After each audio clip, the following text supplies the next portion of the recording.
Merci. Donc la présentation suivante est faite par Joël Doré et Fanny Calange à deux voix. Donc c'est Joël Doré qui va commencer sur le microbiote intestinal à l'ère de la métagénomique, sur les perspectives d'application dans la filière avicole. Donc on va un petit peu plus loin qu'après la naissance déjà. Voilà, donc c'est un bon progrès. Merci beaucoup. Donc vous avez tous les deux 30 minutes. Je ferai un petit message. Alors pour le coup, à Fanny, quand il restera que 5 minutes. Hein. Si tu n'as plus que 5 minutes à la fin.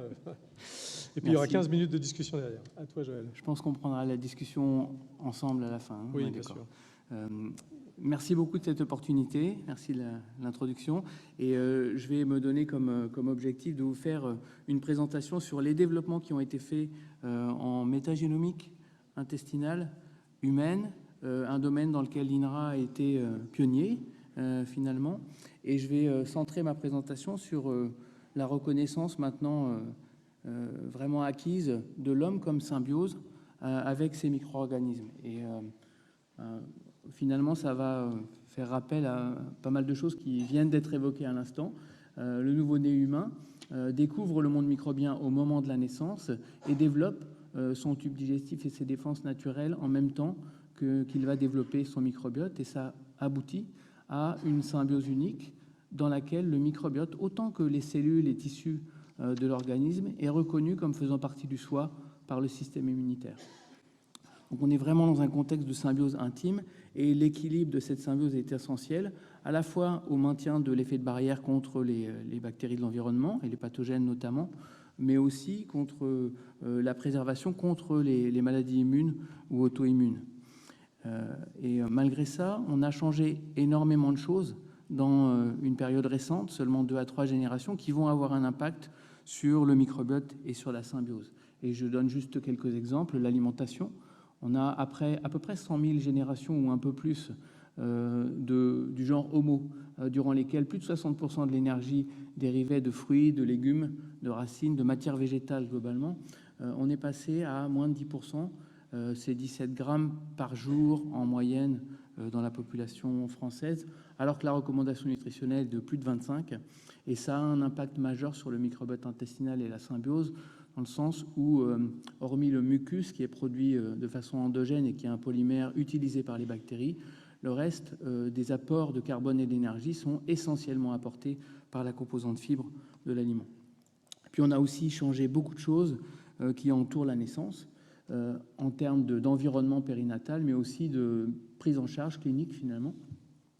Et ce faisant, on a modifié le transfert vertical du microbiote de la mère à l'enfant, et notamment à travers la naissance par césarienne qui a été évoquée par le docteur Casper, et qui est en moyenne 30% en Europe, c'était 20% en 2005, et c'est même en Europe dans certains endroits plus de 80%, 4 naissances, 8 sur 10, et dans certaines villes dans le monde, 90%, 9 naissances sur 10 par césarienne.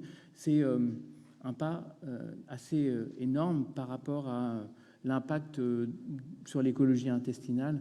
Et on peut se demander si, à travers plusieurs générations, on ne va pas changer sensiblement la biologie humaine avec cette attitude, ce choix. On a aussi beaucoup amélioré l'hygiène de l'environnement néonatal avec un impact sur la mise en place de la diversité du microbiote intestinal et puis les traitements antibiotiques également. Alors aux États-Unis, systématiquement, chaque nouveau-né reçoit au moins 2 traitements antibiotiques à la naissance, donc avec un impact sur la mise en place de son microbiote. Ça a conduit aux théories ou à l'hypothèse hygiéniste et à ce que Martin Blaser aux États-Unis appelle missing microbes, les microbes qui finalement qui disparaissent de l'écosystème. Et donc si on prend un pas en arrière, qu'on regarde un petit peu ce qui s'est passé à travers la deuxième moitié du siècle dernier en termes d'épidémiologie, alors qu'à travers l'hygiène, la vaccination, les antibiotiques, on contrôlait de plus en plus et de mieux en mieux les maladies infectieuses, on a observé une augmentation de l'incidence des maladies immunes et auto-immunes. On a ici l'exemple des maladies inflammatoires, de quelques maladies auto-immunes et des allergies. C'est vrai pour les maladies métaboliques également, les maladies du foie, quelques maladies dégénératives. Et on tend maintenant à les considérer comme des maladies de la symbiose microbiote hôte pour lesquelles on n'a souvent pas de prévention, pas de traitement. Et l'exemple extrême qu'on peut donner, c'est la courbe d'augmentation d'incidence de l'autisme ici aux États-Unis, où aujourd'hui, une naissance sur 64 est voué à être concerné par l'autisme. Donc voilà, on a travaillé beaucoup depuis maintenant 25 ans sur la caractérisation des particularités du microbiote dans la maladie. Le terme de dysbiose a été utilisé tout à l'heure. Donc on a parlé de dysbiose dans toutes ces pathologies. Et aujourd'hui, la reconnaissance qu'on apporte, c'est que finalement, la dysbiose est une altération de la symbiose, de l'interaction étroite entre l'hôte et ses microbes, avec des constantes. Au niveau du microbiote, chez l'homme, on a une faible richesse et une perte de bactéries commensales dominantes, notamment certaines qui produisent du butyrate, le terme a également été évoqué. Souvent, une prolifération de ce qu'on appelle les pathobiontes, des bactéries plutôt gram-négatives, pro-inflammatoires. Et en face de ça, on a une perméabilité intestinale accrue et la plupart du temps une inflammation à la limite de bas grade quand ce n'est pas une inflammation avérée et sévère. Dans ce contexte-là, donc, on a développé et mis en place les outils de la métagénomique. La métagénomique, c'est la caractérisation du métagénome, c'est-à-dire l'ensemble des génomes des micro-organismes dominants d'un écosystème complexe. Ici, on travaille sur les contenus intestinaux humains. On extrait l'information génétique la plus exhaustive possible, et puis on va utiliser des technologies de séquençage haut débit classique, on va dire, pour faire de l'assemblage et de la notation. Alors, plus de 80% ou 70% des populations microbiennes ne sont pas cultivées aujourd'hui, ne sont pas disponibles en collection de souches. Donc, on construit de la connaissance génétique de micro-organismes qui n'ont jamais été caractérisés au laboratoire. Et on arrive à reconstruire des génomes de micro-organismes de cette façon-là. Donc, en quelques clics de souris, qu'est-ce qu'on a pu apprendre dans les années passées, les années récentes? On a construit le catalogue de référence de gènes du métagénome intestinal humain, et on travaille aujourd'hui sur le poulet, sur le porc, sur les animaux, comme ça va être évoqué par Fanny Calange après moi. On a mis en place les outils pour reconstruire les génomes d'espèces métagénomiques, simplement par identification des gènes coabondants. Et puis, on a également travaillé sur la description écologique de l'écosystème. Et avec surprise, on a décrit 3 écologies différentes dans l'écosystème intestinal humain. Je vais l'illustrer un petit peu. Et puis, on a aussi beaucoup travaillé sur la dysbiose au niveau métagénomique dans des pathologies, des grandes pathologies de société comme le diabète de type 2, l'obésité, la cirrhose ou d'autres pathologies que j'ai évoquées. Et on a montré à travers ça qu'un faible compte de gènes ou une faible richesse du microbiote est un stratifiant de santé, et je vais l'illustrer également. Donc le pipeline de travail qu'on utilise aujourd'hui, notamment à la plateforme Métagénopolis que je dirige, développe tous les outils pour extraire à partir d'un échantillon intestinal un ADN de haute qualité, puis du séquençage très haut débit. Et au lieu de reconstruire les gènes, aujourd'hui, on fait de la projection de petits fragments de génome sur le catalogue de référence pour faire du comptage. Et puis le comptage de gènes est mis en regard de données, de métadonnées cliniques, par exemple, sur les patients, pour à la fois identifier les micro-organismes pertinents, signatures, mais aussi construire des modèles prédictifs. À travers toute cette chaîne de valeur, finalement, la standardisation est un élément essentiel, et on a travaillé dans le cadre d'un projet européen au développement de standards qui ont été postés sur le site Microbiome Standards en 2015 et qui sont disponibles et probablement valables quel que soit l'écosystème intestinal auquel on s'intéresse. Donc, pour illustrer un petit peu la construction du catalogue de référence, en 2010, on a publié 3,3 millions de gènes à partir de 124 individus européens. On a illustré ici en couleur les gènes qui sont les plus conservés sont en rouge. On a l'impression qu'on a déjà atteint un plateau, et de fait, quand on passe de 124 à 1267 individus, en rajoutant des données d'individus chinois et américains, on se rend compte effectivement qu'on a capturé les gènes qui sont les plus communément rencontrés, ceux qui sont probablement cliniquement ou nutritionnellement les plus pertinents dans le système. Et par contre, on continue à construire de la connaissance pour ce qui est des gènes rares. Quand on essaie de représenter la densité des populations d'échantillons intestinaux humains dans un espace qui représente toutes les organisations écologiques possibles, et on voit qu'on a 3 zones de haute densité qui correspondent à 3 écologies intestinales. On a déterminé les micro-organismes qui sont les porteurs de ce qu'on a appelé entérotypes, Bacteroides, Ruminococcus, Prevotella, qui sont vraiment surreprésentés dans chacun de ces 3 contextes, sachant qu'il y a derrière une écologie, une organisation en antagonisme et en synergie entre des genres bactériens différents. On n'a pas aujourd'hui de connaissances très fines sur le moment de la vie où cette organisation se fait. Et on sait qu'un individu donné au cours du temps, à travers des contraintes nutritionnelles ou des traitements médicamenteux, va pouvoir finalement se balader entre ces différents entérotypes. Et puis, on a aussi eu une surprise quand on s'est intéressé à la distribution de la population en fonction du nombre de gènes dans le métagénome. On voit que pour un individu donné, ça s'étale entre moins de 200 000 gènes et plus de 800 000 gènes. Et on a cet épaulement sur la gauche qui représente une population à microbiote appauvri par rapport à le principal de la population sur la droite avec un microbiote enrichi. Et on a pu montrer que les entérotypes ne se distribuent pas de façon du tout homogène dans cette distribution. Les microbiotes appauvris sont dominés par l'entérotype Bacteroides. On a un collègue américain qui a montré que les habitudes alimentaires au long cours ont un impact sur l'entérotype, avec l'entérotype Prevotella notamment très représenté chez les individus qui ont des apports de fibres importants, fruits et légumes, alors qu'on retrouve l'entérotype Bacteroides surreprésenté chez les individus qui ont, je vais dire, un régime cafétéria ou McDonald's, en fait, surchargé en graisses et protéines animales. On a pu identifier des espèces signatures de ces conditions-là. Et donc, dans la deuxième partie de ma présentation, je vais simplement donner une idée de ce que l'on peut attendre en termes d'innovation pour la santé de la connaissance construite du microbiote intestinal à travers 4 aspects: la stratification, la modulation du microbiote, la recherche de composés actifs, de bioactifs pour la médecine, par exemple, et puis l'utilisation du microbiote comme traitement. Et donc, je reviens un petit peu sur cette courbe de distribution en fonction de la diversité. En fait, ces individus-là sont les individus un peu tout venants. On en a 277. Si on sépare les individus obèses des individus non obèses dans cette population, on se rend compte qu'on a une distribution bimodale. Donc, on a dans chaque groupe vraiment 2 types de populations. Une population à microbiote appauvri qui est 10% dans la population non obèse, 25% dans la population de surpoids et obèses légers. C'est jusqu'à 75% dans une population d'obèses morbides, très très avancée, des IMC de plus de 40 et qui sont en attente de chirurgie de bypass. Donc c'est un marqueur qui suit finalement l'évolution de la gravité dans la pathologie. On a pu déterminer des signatures d'espèces bactériennes qui sont sur- ou sous-représentées chez les individus à microbiote appauvris, certaines pour lesquelles on a à disposition des collections de souches, donc on connaît leur nom d'espèce, et la grande majorité pour lesquelles on a simplement reconstruit le génome, mais on n'a pas à disposition de souches de collection.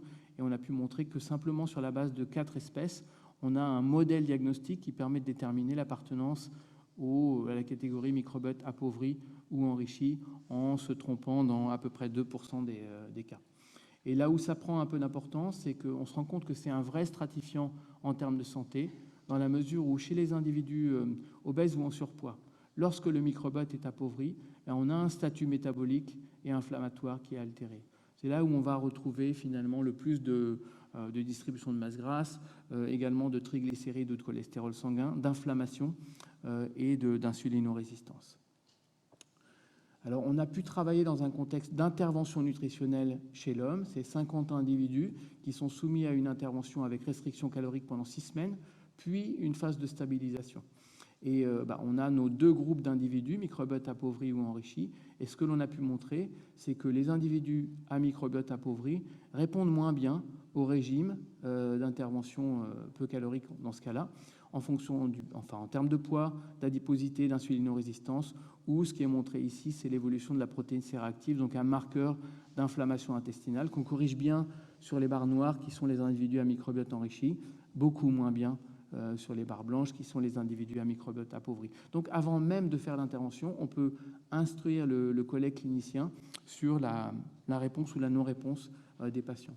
Et puis on a aussi montré dans ce travail malgré tout que l'intervention nutritionnelle a un impact, donc le microbiote peut être utile en termes de stratégie de modulation dans ce cas-là. On voit qu'on a une augmentation de 25% de la diversité du microbiote intestinal dans ce régime particulier qui est faible en graisse évidemment, un petit peu surchargé en protéines et surtout très riche et divers en fibres. Et on a proposé un nouveau paradigme de nutrition préventive qui mettrait en avant la diversité des fibres comme un promoteur de la diversité du microbiote intestinal.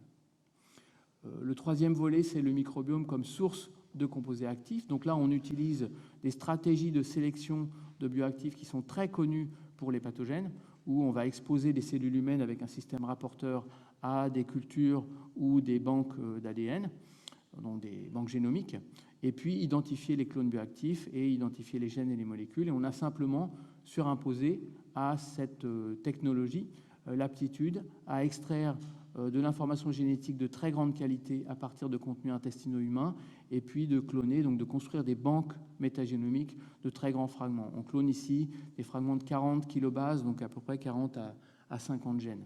Et ça permet d'identifier sur des cellules rapportrices qui sont marqueurs de la modulation de l'immunité, par exemple, des clones métagénomiques, donc des espèces bactériennes, pour la grande majorité non cultivées aujourd'hui, qui sont modulatrices de l'inflammation.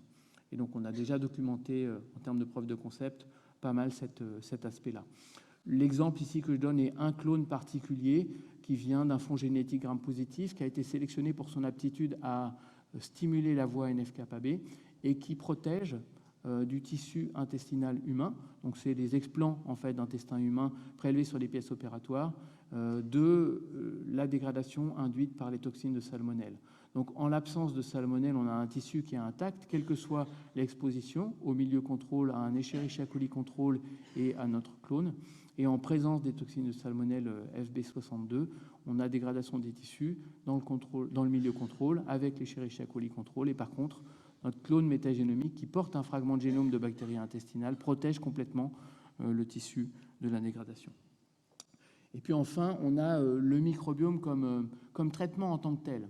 Et donc, quelques exemples ici. Le premier que je donne, c'est l'identification de symbiontes qui, dans l'intestin humain, vont pouvoir jouer un rôle adjuvant de l'efficacité de l'immunothérapie du cancer. Donc, c'est un travail qui a été développé par ma collègue Patricia Lepage avec Laurence Zidvogel à Gustave Roussy à Paris. Ce qui est montré ici, c'est que le cyclophosphamide va perméabiliser la paroi intestinale, ce qui conduit au passage de bactéries dans les ganglions lymphatiques. Et si les bonnes bactéries sont présentes, on va finalement primer le système immunitaire vers des voies pro-inflammatoires TH1, TH17 qui vont aider à la résorption des tumeurs. Quand on n'a pas les bonnes bactéries, on n'a pas cet effet d'accompagnement de l'effet immunothérapeutique. Et quand on utilise un antibiotique qui enlève ces bactéries-là dans la souris, finalement, on perd complètement l'effet bénéfique du traitement. Donc c'est un cas où on avance avec ses collègues vers la proposition de bactéries spécifiques ajoutées au traitement qui vont permettre de passer de à peu près 30% de patients répondeurs à probablement plus de 60%. On a de nombreux cas où des bactéries intestinales ont été, alors de la flore normale de l'homme, identifiées comme bioactives. Et dans certains cas, elles sont aujourd'hui, c'est ce que j'ai représenté par les petites étoiles bleues ici, préparées sous forme lyophilisée pour être administrées à l'homme dans des essais cliniques pour démontrer l'effet chez l'homme. Donc vous voyez, c'est que c'est un domaine qu'on peut appeler probiotique de nouvelle génération qui bouge très très vite, y compris en médecine humaine. Alors dans certains cas, on a simplement une altération modérée de la symbiose, donc on a une rupture de dialogue entre l'hôte et ses microbes, mais seulement modérée avec la possibilité de revenir à l'état d'équilibre initial. Et probablement dans ces cas-là, les aliments fonctionnels, la nutrition ou les fibres vont pouvoir faire le job.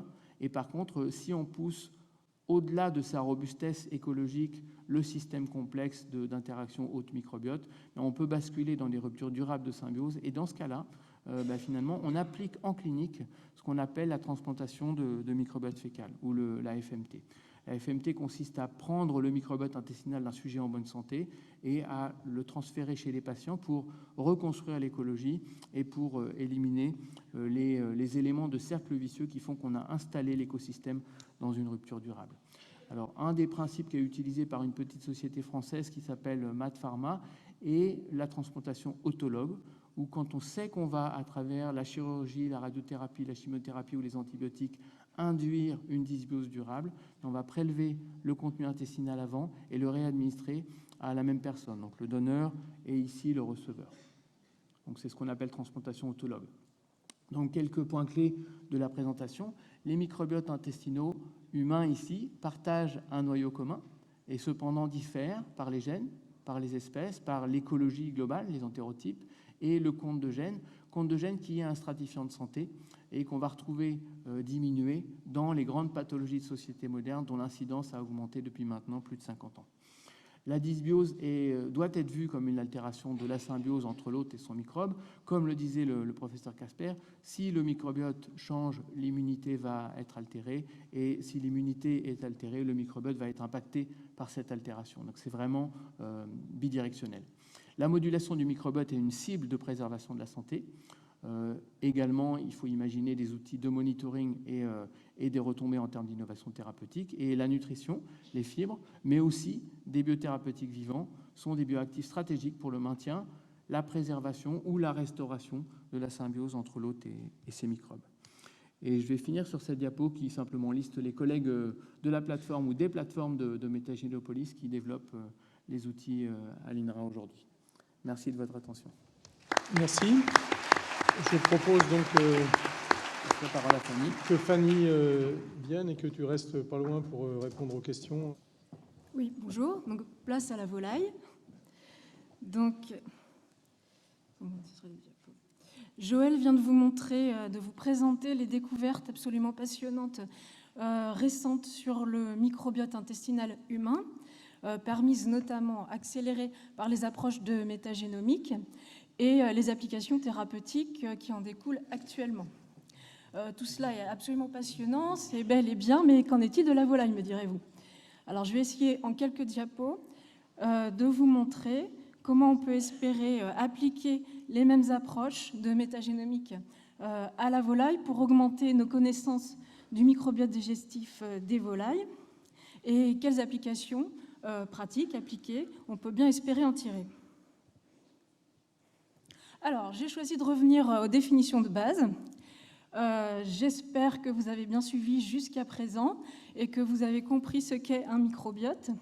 Donc, c'est un écosystème, Joël l'a dit, constitué de plusieurs espèces de micro-organismes, donc des bactéries surtout, c'est pour ça qu'on parle souvent de bactéries, mais pas seulement, des champignons, dont des levures, des virus, des archées, des protozoaires, etc.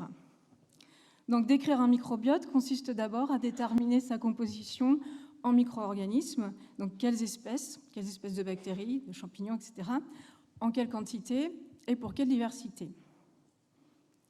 Alors, le microbiote n'est pas à confondre avec le métagénome, qui lui désigne, Joël l'a dit aussi, l'ensemble des génomes, l'ADN, des micro-organismes qui constituent le microbiote.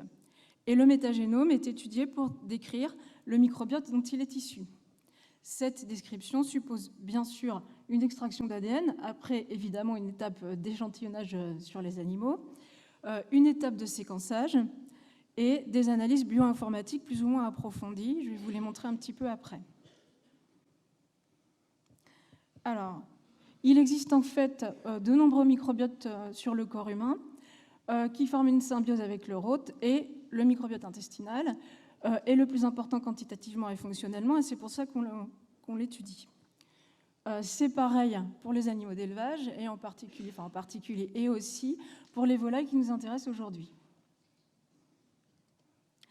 Le microbiote digestif des volailles, Bernd Caspers vous l'a dit, est constitué à l'éclosion par la colonisation du tractus digestif par l'ingestion de micro-organismes présents dans l'environnement immédiat. Donc, coquille de l'œuf, pas trop le microbiote maternel dans les conditions commerciales, industrielles actuelles, les microbes des congénères, etc. Les micro-organismes colonisent ensuite le tractus digestif du bec au cloaque, et c'est dans les sécas que les micro-organismes sont les plus concentrés. Et c'est une des raisons pour lesquelles les sécas sont le compartiment digestif le plus étudié chez la volaille. Alors, on connaît de nombreux facteurs de variation du microbiote intestinal depuis assez longtemps chez la volaille. Il y a l'alimentation, d'abord, ce qui est logique, puisque les microbes se nourrissent de la même chose que les volailles, ou plutôt plus exactement des aliments non digérés par l'hôte, la volaille en l'occurrence. Mais il y a aussi la génétique de l'hôte, les pratiques et conditions d'élevage, le fait, par exemple, que les œufs éclosent en conditions commerciales ou axéniques, par exemple, les antibiotiques et les anticoccidiens, l'âge d'un animal et le segment digestif, et puis la prise de prébiotiques, de probiotiques et d'additifs divers, qui sont depuis longtemps utilisés dans les filières avicoles pour moduler le microbiote intestinal dans un sens jugé ou souvent espéré favorable. Alors, le microbiote digestif des volailles a des rôles qui sont connus. Tout comme chez l'homme, il contribue à la digestion des aliments, en particulier des aliments non digérés par l'animal, produisant de ce fait des molécules souvent essentielles, comme des vitamines ou des acides gras à chaîne courte, qui régulent le métabolisme et la physiologie de l'animal. Ça, on le sait depuis longtemps. Mais le microbiote digestif a aussi une fonction trophique sur le développement de l'intestin, et on vient de le voir avec l'exposé de Bernd Caspers du système immunitaire. Il jouerait un rôle dans le comportement des animaux via un axe de communication avec le cerveau. Il régule tout au long de la vie de l'animal l'immunité et la résistance aux infections. Et puis, il a un effet barrière connu contre les pathogènes intestinaux, notamment les salmonelles, ce qui est connu depuis assez longtemps en volaille. Donc, en résumé, le microbiote digestif est absolument indispensable à son hôte. C'est vrai aussi chez la volaille. Il influence donc la santé, la robustesse des animaux, l'efficacité digestive, la sécurité sanitaire des aliments, le développement et la croissance des animaux probablement, etc. Ces rôles sont tellement importants qu'on en arrive chez la volaille, comme chez d'autres animaux, à un changement de paradigme, comme on dit, un peu pompeusement. Donc, le phénotype de l'animal, c'est-à-dire sa santé, sa robustesse, les caractères de production, le bien-être, serait la résultante de l'action du génotype, donc via la souche génétique fournie par les sélectionneurs, de l'environnement avec l'alimentation, conditions d'élevage, traitement, et du microbiote, qu'on peut caractériser en l'état actuel des connaissances par sa composition, sa diversité, sa richesse et bientôt ses fonctions. Une perturbation du microbiote peut impacter la santé et la productivité des animaux. La modulation du microbiote peut donc théoriquement rétablir une bonne santé et une bonne productivité. La bonne nouvelle, c'est qu'on dispose déjà d'outils de modulation du microbiote. Il existe des leviers de modulation, donc qui sont pour la plupart des facteurs de variation que j'ai présentés plus haut, ce qui est logique. Donc l'alimentation, prébiotiques, probiotiques, pratiques d'élevage, mais aussi génétique de l'hôte. Ces leviers doivent servir à faire passer le microbiote d'un état de dysbiose à un état de biose, ou à favoriser et maintenir tout au long de la vie de l'animal un état de biose. Une dysbiose étant, comme vous l'a dit Joël, la description d'un écosystème en déséquilibre avec perte de bénéfices pour l'hôte, et une biose, au contraire, étant un écosystème en équilibre favorable à l'hôte. Donc, les animaux sont sains.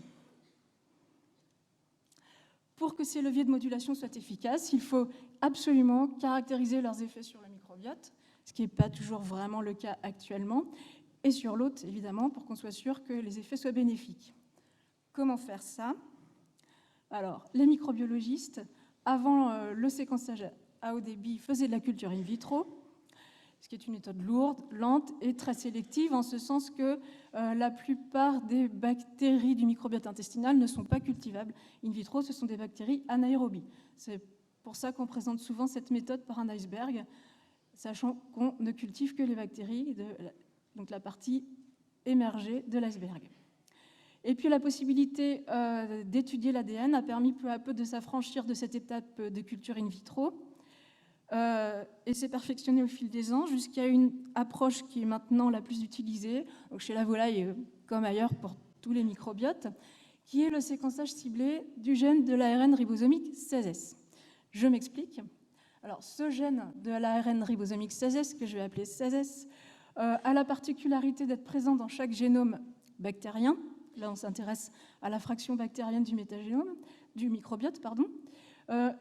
Il est présent dans chaque génome bactérien, mais avec une grande variabilité de séquences. Donc, la technique consiste à obtenir quelques dizaines de milliers de séquences par échantillon, chaque séquence étant spécifique d'une espèce bactérienne, de celle dont il provient.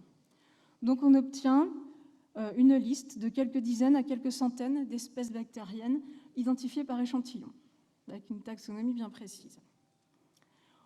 On détermine donc avec cette approche la composition taxonomique d'un écosystème, quelles bactéries sont là et en quelle quantité. Donc, c'est une approche qui est couramment employée en recherche avicole maintenant.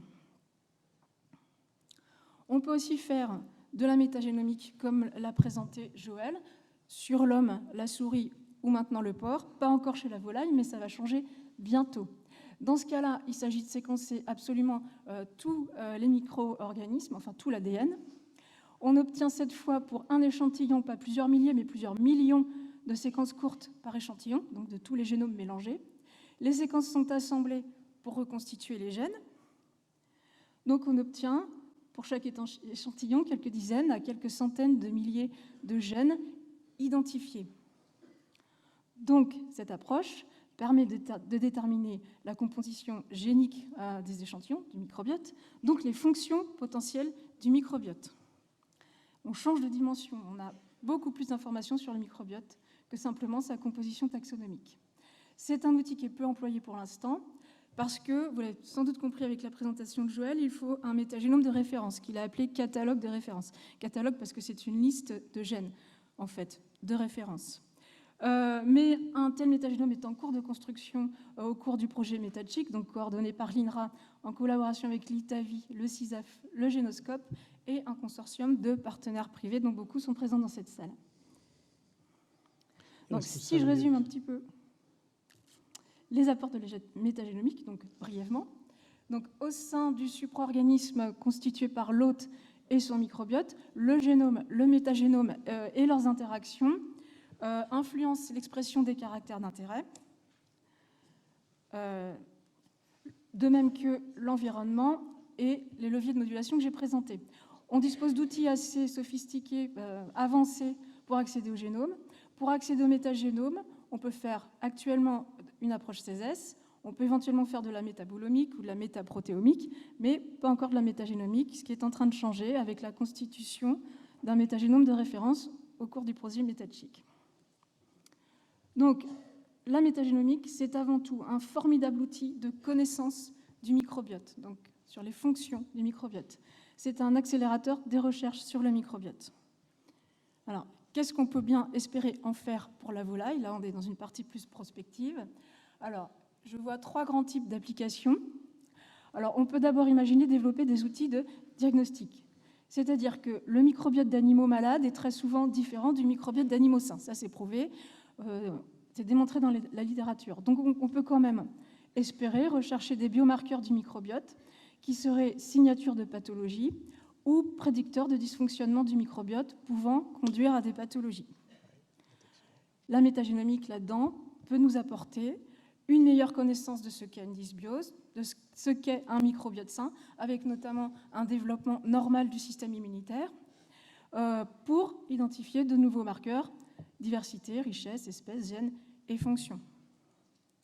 Un deuxième grand type d'application serait le traitement de ces pathologies, de ces dysbioses, avec le même type de connaissances que ce que j'ai montré plus haut, en restaurant un microbiote considéré comme sain et en chassant les mauvaises bactéries, les mauvais micro-organismes. De la même façon, la métagénomique peut nous apporter une meilleure connaissance d'un microbiote sain par rapport à un microbiote malade, des fonctions impliquées, leurs interactions avec l'autre pour identifier les leviers les plus efficaces. Et enfin, dernière série d'applications, peut-être un peu plus réalistes dans un premier temps parce que, en fait, elles sont déjà appliquées, bien que parfois avec un petit manque de preuves et d'efficacité, c'est la prévention des pathologies et l'optimisation des performances. En facilitant la colonisation par un microbiote favorable dès l'éclosion, c'est ce dont vous parlez, Bernd Kaspers, en favorisant le maintien d'un microbiote favorable tout au long de la vie de l'animal. Donc là encore, la métagénomique peut nous aider à contribuer à la définition de ce qu'est un microbiote favorable, quelles sont les fonctions utiles, les interactions avec l'autre, pour identifier les leviers d'action utiles. Donc finalement, des applications dans la filière avicole, est-ce réaliste, me direz vous? Je vous réponds oui, parce que les enjeux sont multiples et très importants. Il s'agit de trouver des alternatives aux antibiotiques pour optimiser les performances, le bien-être, la robustesse, santé, sécurité sanitaire et durabilité des élevages. Bon. Il existe déjà des leviers de modulation du microbiote qui sont à optimiser, donc pré-probiotiques, alimentation, additifs, flore de barrière. Il existe des leviers connus mais pas développés, comme la génétique ou les pratiques d'élevage, par exemple.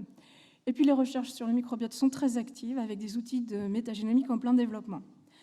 Et je finis en disant qu'une collaboration multidisciplinaire entre recherche et industrie est absolument indispensable pour définir des applications réalistes, des objectifs réalistes. Donc je vous remercie pour votre attention et je remercie tous les partenaires INRA du projet MetaChic, avec en bleu les co-auteurs de cette communication et tous les partenaires privés du consortium MetaChic. Merci. Merci Fanny. Avant de passer à la discussion, je voudrais féliciter et remercier Fanny pour cet engagement très, très futuriste, mais très bien. Et je voudrais remercier aussi Joël Doré, parce que vous l'avez vu sans doute au fur et à mesure de sa présentation. Il est dans une équipe, et il est leader de cette équipe qui est leader mondial sur le microbiote intestinal humain. Je pense que vous avez vu passer les références des publications dans les diapos. Il y avait beaucoup de Nature, Science, etc. Ce qui est quand même tout à fait exceptionnel. Voilà, donc je voulais le mentionner parce que je pense que c'est important aussi de le remercier d'être venu aujourd'hui présenter ça. Et voilà, on ouvre la discussion. Bien, merci. Oui, merci, je crois qu'on peut effectivement.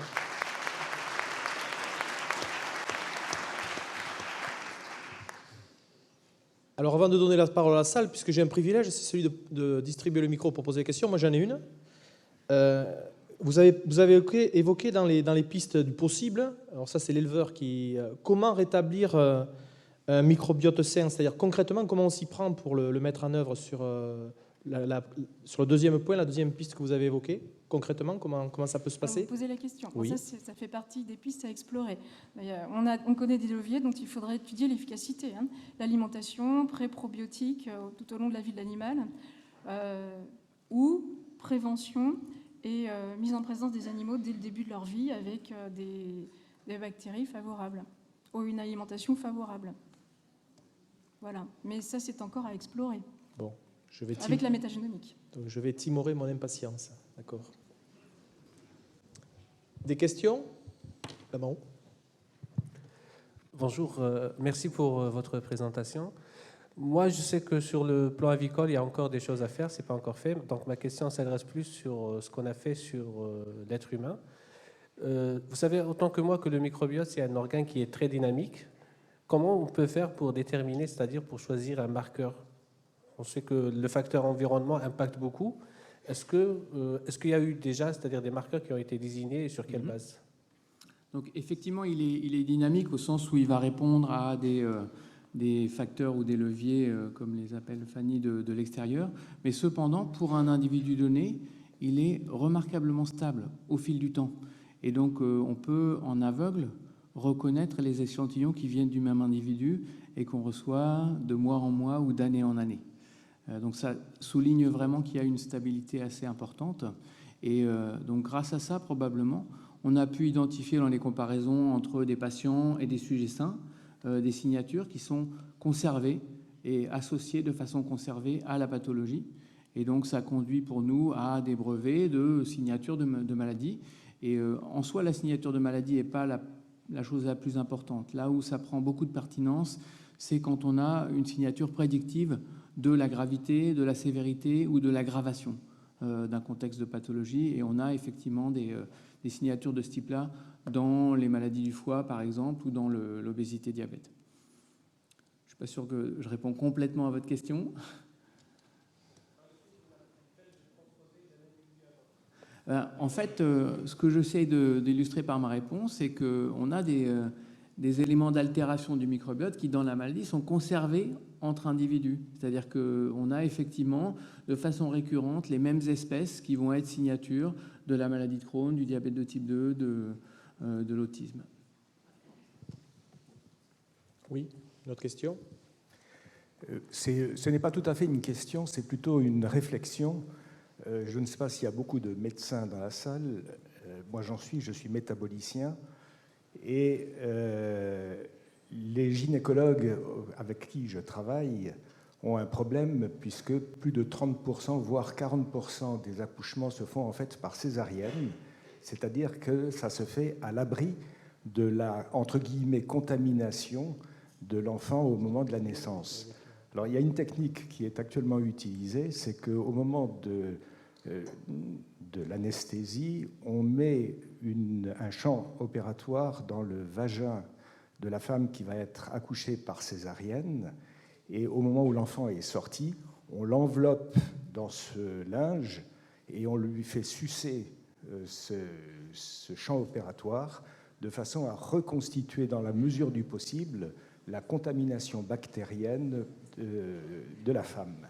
Donc c'est je le dis, c'est un petit peu de l'humour que je lance, mais c'est un humour qui est quand même extrêmement significatif de la nécessité. Alors s'il y a des jeunes femmes ici qui vont accoucher, moi...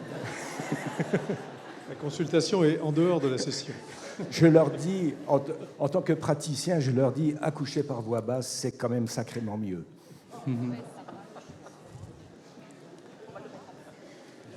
Bien. D'autres questions? Ici devant. On a une question juste ici, sur votre gauche. Voilà. Oui, bravo pour ces excellentes présentations, Pierre-André Gérard. J'ai une question, tu as parlé de signatures dans les cas de pathologie. Est-ce qu'aujourd'hui, on a des signatures par rapport à l'expérience alimentaire, donc par rapport à des cultures, par rapport à des pays, par rapport à des expériences alimentaires à l'intérieur d'un même pays, etc. Est-ce qu'on peut aujourd'hui signer le microbiote en fonction de son expérience alimentaire? On a travaillé sur la comparaison entre des cohortes d'individus issus de pays très distants.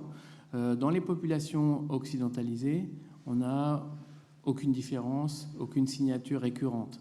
Là où on trouve des signatures récurrentes, c'est quand on compare des populations vraiment extrêmes, comme on a comparé par exemple des populations en Tanzanie, qui sont des ethnies assez reculées par rapport à la société moderne, et qui ont des pratiques et des habitudes alimentaires qui sont assez lointaines, peut-être assez proches de ce qu'on était il y a longtemps, et qui là font des différences majeures au niveau de la composition du microbiote intestinal. Donc dans ces contextes-là, on a vraiment des différences. Ça a été aussi observé dans les comparaisons entre l'Amérique du Nord et l'Amérique du Sud, et notamment des peuplades d'Amazonie, où on retrouve des différences vraiment marquées dans la composition du microbiote intestinal.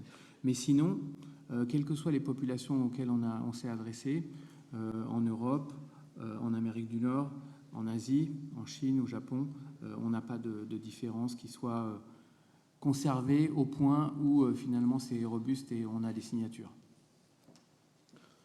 Oui, moi j'avais une question qui s'adresse aux deux. Je suis là. Voilà. Fanny, c'est moi. Là, voilà. C'est une question qui s'adresse aux deux. Moi, j'ai toujours été troublé depuis le début de cette histoire par la stabilité incroyable que tu as mentionnée, là, Joël, de ces signatures. En fait, que vous êtes capable de reconnaître les mêmes individus, ça c'est quand même assez très troublant. Et donc, dans la formule que tu utilises des généticiens, phénotype égale génétique, là, tu as oublié les interactions, en fait, entre... Et donc, quelle est l'interaction entre génotype de l'individu et puis microbiote? Des interactions, j'ai peut-être oublié de le mentionner à l'oral, mais j'en avais bien l'intention, elles sont évidemment importantes. On sait que le génome de l'hôte contrôle en partie la composition du microbiote. C'est sans doute pas un facteur majeur, mais enfin, il a été identifié chez l'homme, chez la souris, chez la volaille maintenant. Donc, il le contrôle en partie. Voilà. Donc, ce n'est pas un effet de l'environnement permanent à la naissance Les deux vont jouer, en fait. Les deux ensemble. Voilà. Et ce que montrent les collègues généticiens, ou commencent à montrer, c'est qu'on peut identifier des QTL qui sont associés à certains composants du microbiote intestinal. Donc là, on avance probablement beaucoup plus vite sur l'animal que ce qu'on pourra faire chez l'homme. Et donc, c'est vraiment intéressant, ces interactions actuelles.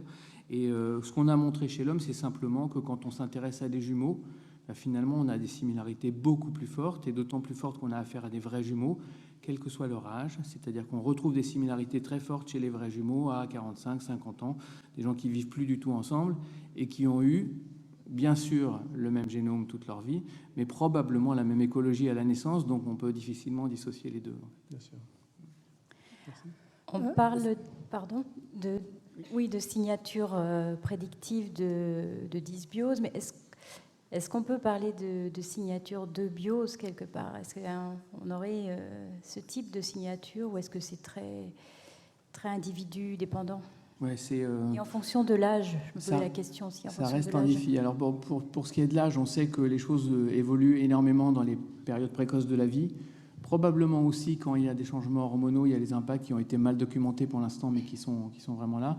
Et par contre, je disais, c'est stable remarquablement durant presque toute la vie, quoi. C'est-à-dire qu'à partir de 3 ans et jusqu'à ce qu'on ait le vieillissement qui a aussi un impact à travers les altérations de la physiologie sur le microbiote. Je me suis un peu égaré dans ma réponse. Signature, en fait, on a des difficultés encore aujourd'hui pour donner des signatures de ce qu'on a envie de considérer comme la norme, le normal. Je vous ai montré que quand on a travaillé sur l'écologie intestinale, on s'est rendu compte qu'il y avait 3 écologies dans l'espèce humaine. Ça a été documenté pour des primates, ça a été documenté chez le porc maintenant. Donc ce n'est pas quelque chose de complètement anodin. Et ça souligne que la construction de l'écosystème, avec toutes les interactions entre les micro-organismes, va jouer sur la configuration à laquelle on va aboutir. Donc c'est difficile d'imaginer, identifier une signature, une sorte de modèle complet de ce qui est la normalité quand on a affaire à des situations comme ça. En fait. Donc on a des grands messages qui reviennent souvent. On a parlé de butyrate tout à l'heure. Il y a une composante du microbiote intestinal qui est productrice de butyrate et qui est souvent celle qui a tendance à diminuer, voire disparaître dans les pathologies immunes. Et donc, les deux se parlent et là, on a une sorte de signature par défaut de ce qui devrait être là dans la normalité. Une question ici. Vous avez bien distingué l'aspect, la différence entre signature un peu descriptive et signature prédictive. Donc je voulais savoir si dans les signatures prédictives, c'est allé jusqu'à des applications en santé. Et si oui, sur combien d'effectifs elles ont été réellement tirées, c'est-à-dire combien de microbiotes, combien d'individus phénotypés sur leur microbiote. Pour l'instant, il n'y a pas d'application en tant que telle, dans la mesure où les brevets qui ont été déposés n'ont pas été licenciés pour faire des kits de stratification de population.